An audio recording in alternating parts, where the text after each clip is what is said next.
Siapa sih sebenarnya yang harus melaksanakan pembelajaran atau kurikulum Merdeka Belajar? Yang pertama adalah yang mereka sekolah yang lolos di sekolah penggerak. Ini wajib, Bunda. Jadi kami yang lolos di sekolah penggerak ini wajib melaksanakan kurikulum Merdeka Belajar, ya. Yang mana hal ini juga harus didukung oleh semua pihak, termasuk dari wali murid atau orang tua. Nanti di depannya memang ada beberapa materi, beberapa video yang telah kami simak di sana terkait dengan bagaimana menjadi seorang guru, kemudian juga bagaimana anak itu harus kita didik. Dan hal ini tidak hanya kami dari guru yang harus tahu tentang hal itu, tetapi orang tua, ya, yang merupakan tugas utama di rumah untuk belajar dan mendidik anak-anak ini adalah orang tua, terutama ibu, ya. Ini juga harus tahu bagaimana sebenarnya cara mendidik anak-anak kita, bagaimana mereka merasa merdeka belajar, tidak tertekan, tidak ada tekanan kepada anak-anak kita. Ini alhamdulillah dengan bisa menyaksikan video-video semacam ini baru terbuka bagi kami. Ya, wawasan kami alhamdulillah bertambah terkait dengan kegiatan ini dan harus saya sampaikan kepada orang tua atau wali murid. Ibu-ibu yang saya hormati, kita harus tahu bahwa potensi setiap anak itu berbeda-beda, ya. Walaupun itu satu saudara, ibu punya 3 anak atau 2 anak, antara anak yang satu, yang kedua, yang ketiga, apakah pasti sama? Tidak, ya. Setiap anak memiliki potensi yang berbeda-beda. Ini yang harus kita ketahui. Sehingga kalau kita tahu potensi anak kita, maka kita harus tahu bagaimana kita mendidiknya, bagaimana cara kita untuk bisa mengembangkan potensi yang dimiliki oleh anak-anak kita. Anak-anak kita, setiap anak itu sudah tumbuh memiliki kodratnya, ya. Mereka ada yang memiliki kecerdasan dalam kognitifnya, ya. Ada 9 kecerdasan yang disebut dengan kecerdasan majmuk itu. Nah, di antaranya itu ada kecerdasan verbal atau linguistik, yang mana ini adalah kemampuan berbahasa. Ada ya anak-anak kita di dalam berbahasa itu pintar, ngomongnya pintar, ya.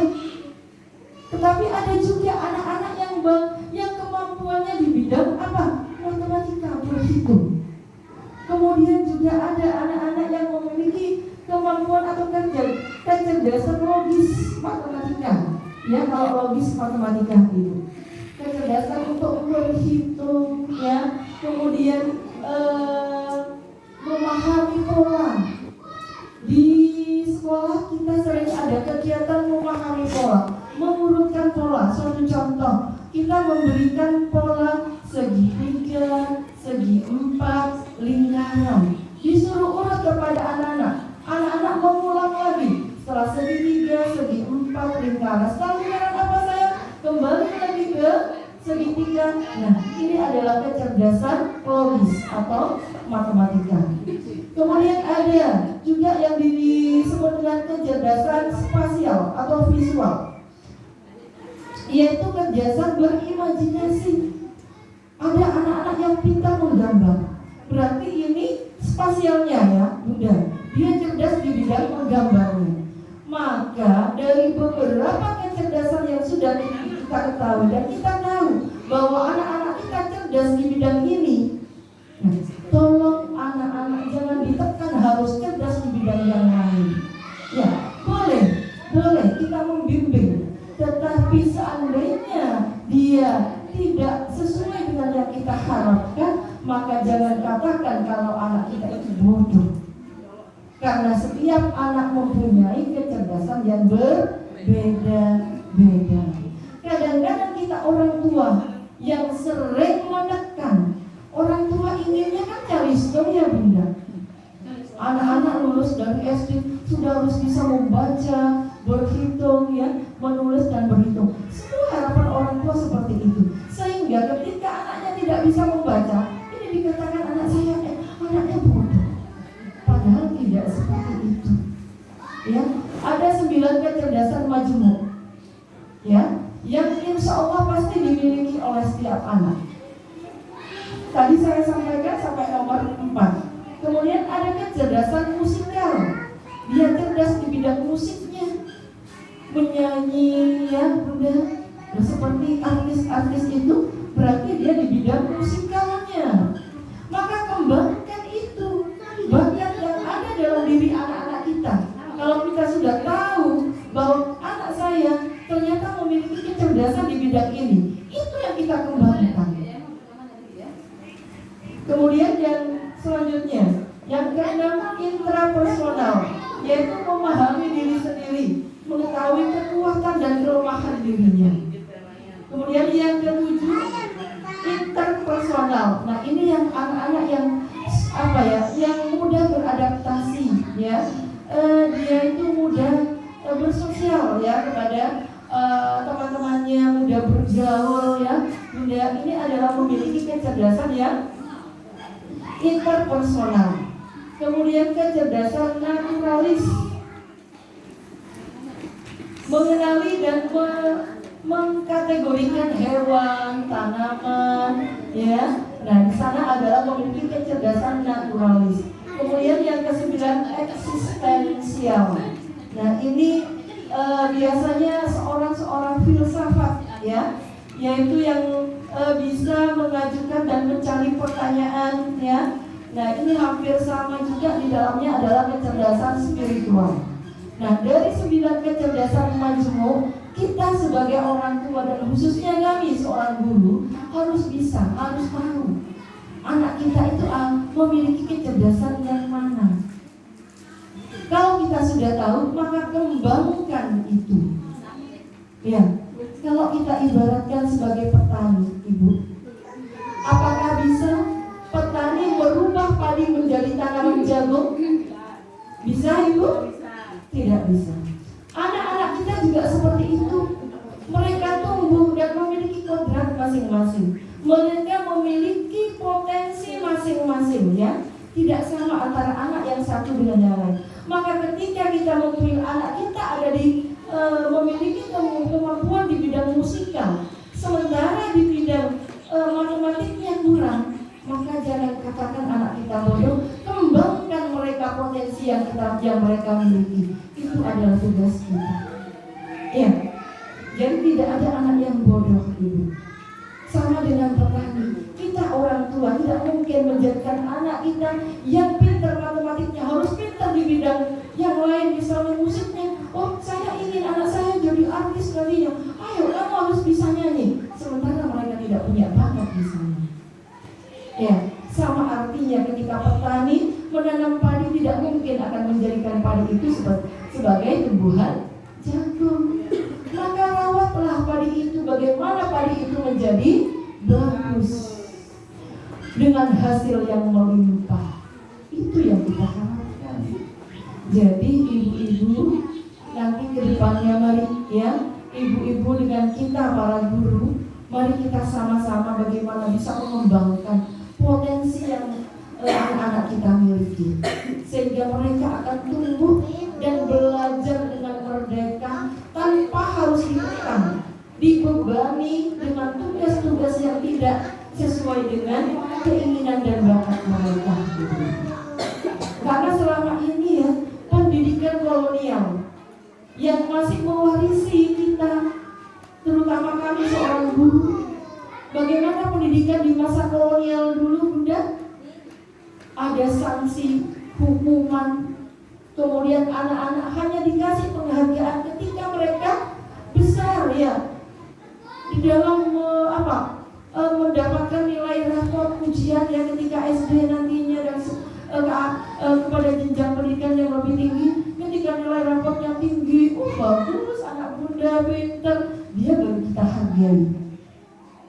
Sementara kalau kita misalnya dia mendapatkan nilai yang kurang sesuai harapan kita, kita cemooh. Apa benar? Tidak. Itu pendidikan kolonial, Bunda. Sekarang tidak seperti itu. Bunda sudah tahu 9 kecerdasan majmuk yang dimiliki oleh anak-anak kita, ya. Jadi bukan berarti mereka tidak kecil di dalam nilai raportnya, bukan berarti mereka tidak punya kecerdasan. Masih banyak kecerdasan yang lain yang mereka miliki, dan itu yang harus kita kembangkan. Kemudian juga potensi yang lain ya Bunda, yang harus kita kembangkan, sosial emosionalnya, kemudian spiritualnya. Ya, ini yang kadang-kadang kurang mendapatkan perhatian dari orang tua. Padahal ini sangat penting untuk dimiliki oleh anak-anak kita. Spiritualnya, agama, bagaimana kita kenalkan mereka kepada siapa sang penciptanya, apa kewajibannya sebagai seorang hamba.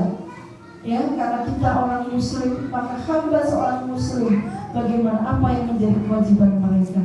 Sosial emosionalnya, bagaimana mereka bisa menghargai temannya, sehingga nanti di masa depannya ketika mereka sudah terjun ke masyarakat, dia tidak menjadi manusia yang egois. Ya, itu harus kita kembangkan mulai sekarang, harus kita mulai dari sekarang.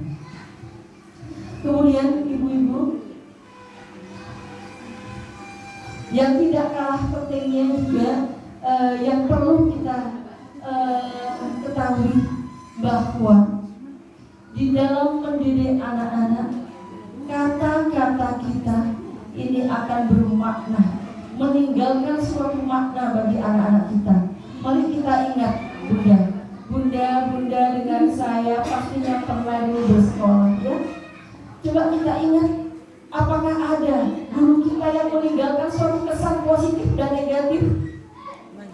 Pasti ada, ya kan? Sampai hari ini insya Allah masih ada di benak kita, berpikir, dulu Bu ini saya sering dicubek sama bu guru itu, itu bu gurunya kodak, kan gitu ya. Ada juga bu guru yang itu sabar, lemah lembut, saya sering dikasih perhatian, dinasihati. Itu kan meninggalkan suatu makna bagi kita. Anak-anak kita pun begitu, dan orang tua juga begitu, ya. Bagaimana orang tua mendidik anak-anak kita? Jangan sampai ada kata-kata yang keluar dari mulut seorang kita orang dewasa, terutama orang tua, ya, terutama orang tua, apalagi seorang ibu, yaitu dengan kata-kata yang kasar, gitu. Karena itu insya Allah akan melekat pada pikiran anak-anak kita, sehingga nanti dia di masa dewasanya khawatir, ya. Karakter orang tua yang seperti itu juga akan diterapkan kepada anaknya nanti, dan itu pastinya akan melekat dalam pikiran dan akan diingat selamanya. Mama saya dulu mengajari saya dengan cara begini, ya. Saya dulu sering dicubit, dimarahi. Itu akan meninggalkan bekas dalam pikiran anak-anak kita, dan itu tidak boleh kita laksanakan, ya. Itu Bunda. Jadi insya Allah kalau kita sudah tahu apa yang harus kita apa yang menjadi tugas kita sebagai orang tua dan kami sebagai guru, dan kalau kita sama-sama bisa melaksanakan tugas kita dengan baik, insya Allah anak-anak kita menjadi anak-anak sesuai dengan harapan kita semuanya, ya. Anak-anak yang merdeka, yang siap hidup pada zamannya nanti, ya. Karena zaman kita berbeda dengan zamannya anak-anak kita kelak, ya. Kalau dulu saya sekolah, ya, masih belajar dengan buku. Sekarang anak-anak kita sudah belajar dengan internet, ya Bunda. Kemungkinan mereka nanti ketika punya anak-anak dan mereka sudah dewasa, insya Allah akan lebih canggih lagi. Nah, untuk itulah mari Bunda, bagaimana kita mempersiapkan anak-anak kita siap hidup di zamannya nanti. Bagaimana mereka menjadi anak-anak yang merdeka, tidak tertekan dalam belajar, tidak harus dituntut ini dan itu, ya, tidak sesuai dengan apa yang menjadi bakat dan potensi dari anak-anak kita. Jangan sampai ada kata-kata atau pemikiran bahwa anak saya bodoh karena tidak mampu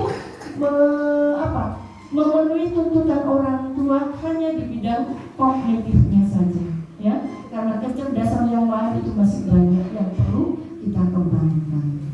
Mungkin itu ya Bunda. Sampai di sini mungkin ada pertanyaan, monggo dipersilakan sebelum kegiatan atau rapat komite ini saya tutup. Mohon maaf, saya sampaikan ini, insya Allah nantinya juga akan saya sampaikan ketika rapat atau bersama dengan wali murid, ya Bunda, agar kita sama-sama tahu bagaimana kegiatan yang harus kita laksanakan terkait dengan Merdeka Belajar untuk anak-anak kita semuanya.